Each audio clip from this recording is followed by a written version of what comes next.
निकाय चुनाव को लेकर के बड़ी खबर सामने आ रही है। कई दलों के नेता बीजेपी में शामिल हो सकते हैं, बड़ी खबर आ रही है। आपको बता दें कि डिप्टी सीएम ब्रजेश पाठक की पहल के बाद कई दलों के नेता बीजेपी में शामिल हो सकते हैं।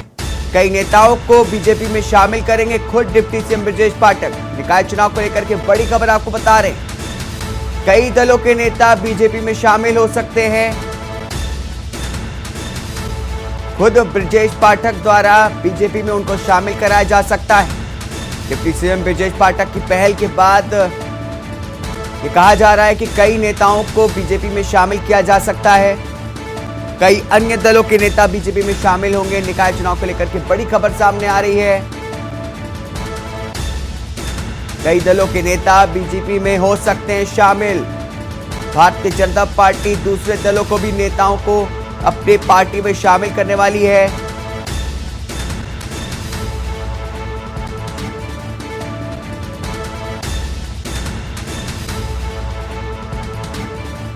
इस पर बात करने के लिए हमारे ब्यूरो चीफ मनीष श्रीवास्तव खुद बीजेपी कार्यालय से हमारे साथ इस समय मौजूद हैं। मनीष, किस तरीके से देखा जा रहा है कि निकाय चुनाव को लेकर के बड़ी खबर सामने आ रही है जिसमें कई दलों के नेताओं को बीजेपी में शामिल किया जा रहा है, तो किन दलों के नेताओं को बीजेपी अपनी पार्टी में शामिल करने वाली है?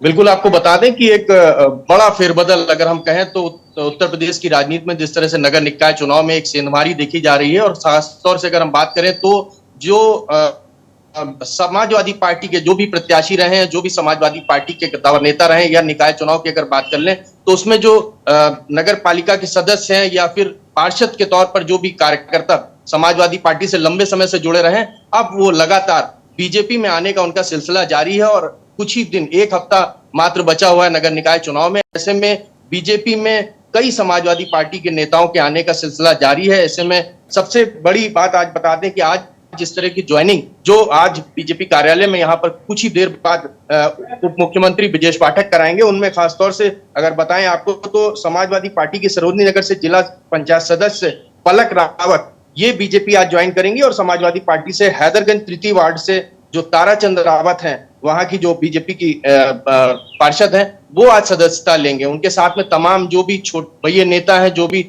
निकाय चुनाव से संबंधित जो भी क्षेत्रीय दल हैं, वो कई लोगों की आज बीजेपी में सदस्यता लेने की उम्मीद जताई जा रही है। और कुछ ही देर बाद, अब से कुछ ही देर बाद उप मुख्यमंत्री ब्रजेश पाठक बीजेपी कार्यालय पहुंचेंगे। यहाँ पर मीडिया का जमावड़ा आ चुका है, लेकिन जो बड़ा नाम एक बताया जा रहा था कि शिवपाल यादव के करीबी प्रसपा से जो मुन्ना है, उनकी ज्वाइनिंग को लेकर के यह चर्चाएं थी, लेकिन खबरें ऐसी आ रही हैं कि उनकी ज्वाइनिंग कल होगी यहाँ पर बीजेपी कार्यालय में। उसी की ज्वाइनिंग को लेकर के बड़ा नाम उन्हीं का था जो आज बीजेपी ज्वाइन कर सकते थे।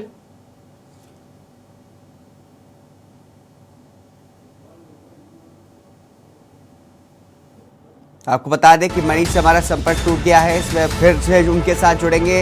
इससे पहले आपको बड़ी खबर आपको बता दें निकाय चुनाव से पहले कि डिप्टी सीएम ब्रजेश पाठक के 2 जिलों में कई नेता आज बीजेपी में शामिल हो सकते हैं। कहा जा रहा है कि तो जैसे बताया कि कई समाजवादी पार्टी के जो नेता हैं और जो छुटभैया नेता हैं, प्रमुख नेता भी बीजेपी में शामिल हो सकते हैं। मनीष हमारे साथ फिर से इस पर बात करने के लिए हमारे साथ जुड़े हैं। मनीष, जिस तरीके से देखा जा रहा है कि अभी तक ये चुनाव, ये सीधा जो निकाय चुनाव था, ये सीधा बीजेपी और सपा के बीच माना जा रहा था, लेकिन अब बसपा सुप्रीमो मायावती ने भी एक बड़ा फैसला लेते हुए मुनकाद अली को कोऑर्डिनेटर पद से हटा दिया है। तो इसको लेकर के क्या कुछ कहा जा सकता है? किस तरीके से क्या अब बसपा भी निकाय चुनाव में सक्रिय नजर आ रही है? देखिए, बहुजन समाजवादी पार्टी की बात करें तो तमाम जगहों से ये शिकायतें आ रही थी कि वो अभी पार्षद के लिए अपने जो प्रत्याशी उनका चयन ही नहीं कर पा रही है। ऐसे में बहुजन समाजवादी पार्टी की अगर हम कहें तो वो पूरी तरह से सक्रिय इस चुनाव में नहीं दिखाई दे रही है। हालांकि कांग्रेस और बसपा कहीं ना कहीं बैकफुट पर है, लेकिन जो जमीन पर उतर के सीधे निकाय चुनाव में जो टक्कर ले रहा है बीजेपी से, वो समाजवादी पार्टी दल को ही मुख्यतः कहा जा सकता है। ऐसे में जो भी शिकायतें मिल रही हैं कोऑर्डिनेटर के रूप में, जो भी शिकायतें बसपा सुप्रीमो तक पहुंच रही हैं, वो अब एक्शन के मूड में है, क्योंकि निकाय चुनाव में मात्र 1 हफ्ते का वक्त बचा हुआ और ऐसे में कई ऐसे क्षेत्र हैं जहां पर अभी तक बसपा अपने प्रत्याशी नहीं घोषित कर पाई है। ये तमाम अटकलें इस समय सियासी गलियारों में है। इसी को लेकर के बसपा सुप्रीमो ने एक बड़ा एक्शन लिया है। शायद यही एक कारण है जिसकी वजह से अब जो समाजवादी पार्टी में जिस तरह से सेंधमारी हो रही है, उससे उम्मीद यही जताई जा रही है कि नगर निकाय चुनाव में आने वाले समय में बीजेपी कहीं ना कहीं जो शहर की सरकार है उसको बनाने में कामयाब हो जाएगी। जी मनीष, जिस तरीके से मायावती सक्रिय हो रही हैं, तो क्या इससे फायदा बसपा को मिलता दिखाई दे रहा? बसपा जिस तरीके से सक्रिय हो रही है, तो क्या भाजपा को इससे फायदा मिलेगा या सपा को इस फायदा मिलेगा? किसको इसका नुकसान हो सकता है अगर ये मुकाबला त्रिकोणीय होता है तो?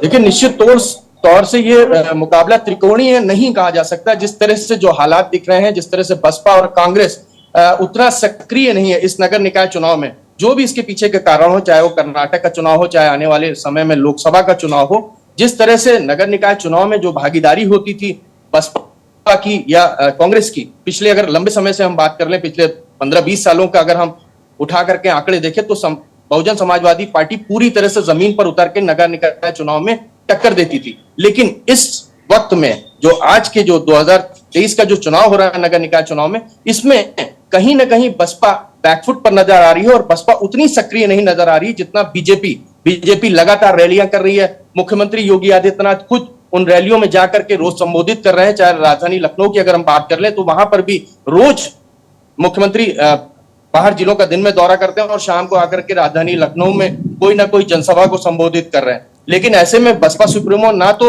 वो बाहर निकल करके जनता से मिल रही है, ना उनके बड़े किसी नेता, कोई भी इस तरह का नेता है जो आकर के जनसभाओं को संबोधित कर रहा हो। तो ये बड़ा प्रश्न चिन्ह उठता है कि आखिर इतनी शिथिलता क्यों, आखिर इतना बैकफुट पर क्यों आ गई है बसपा? क्यों नहीं आकर के वो नगर निकाय चुनाव में अपनी भागीदारी दिखाना चाह रही है या अपने जो भी उसके प्रत्याशी हैं उनको कहीं ना कहीं उनका मनोबल क्यों नहीं बढ़ा रही है? यही एक मुख्य कारण है कि लगातार सेंधमारी हो रही है, चाहे वो समाजवादी पार्टी में हो, चाहे वो बहुजन समाजवादी पार्टी में हो।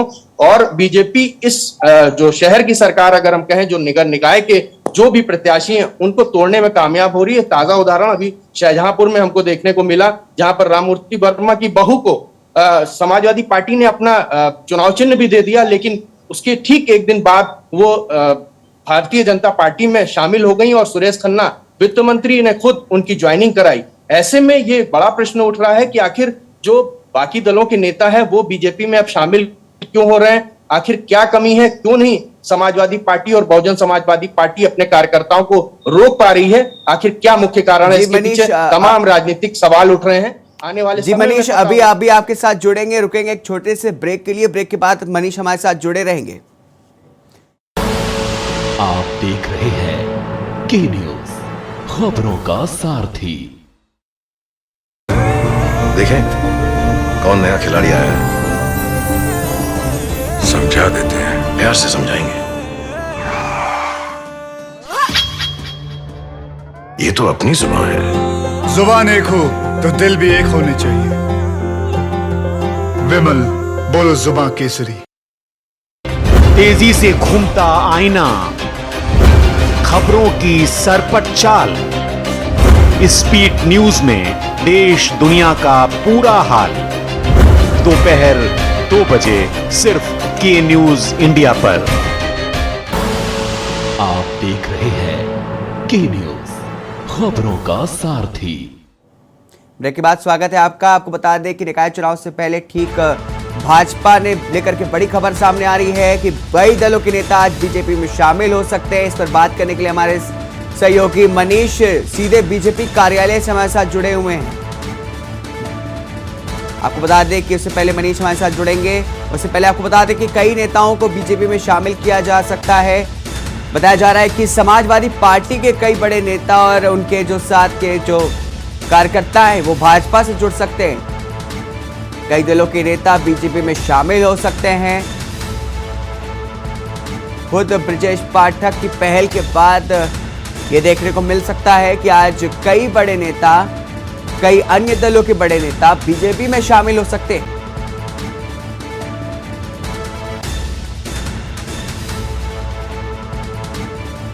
आपको बता दें कि निकाय चुनाव में सीधा मुकाबला सपा और भाजपा के बीच माना जा रहा है। इस बीच बड़ी खबर आ रही है कि कई बड़े नेता सपा से भाजपा की तरफ आ सकते हैं। कई नेताओं को बीजेपी अपने पार्टी में शामिल करने वाली है, तो निकाय चुनाव में इसका सीधा असर देखने को मिलेगा। कई दलों के नेता बीजेपी में शामिल हो सकते हैं। सीएम योगी आदित्यनाथ इस बीच ताबड़तोड़ रैलियां कर रहे हैं और आज उनको बता दें कि आज मथुरा और आगरा में भी और फिरोजाबाद में भी सीएम योगी आदित्यनाथ आज दौरे पर रहेंगे, जनसभाओं को संबोधित करेंगे। जिस तरीके से पूरी भाजपा चुनाव प्रचार में उतर गई है, ऐसा कहा जा सकता है कि निकाय चुनाव की जो रैलियां हो रही हैं उसमें भाजपा सामने से लीड कर रही है।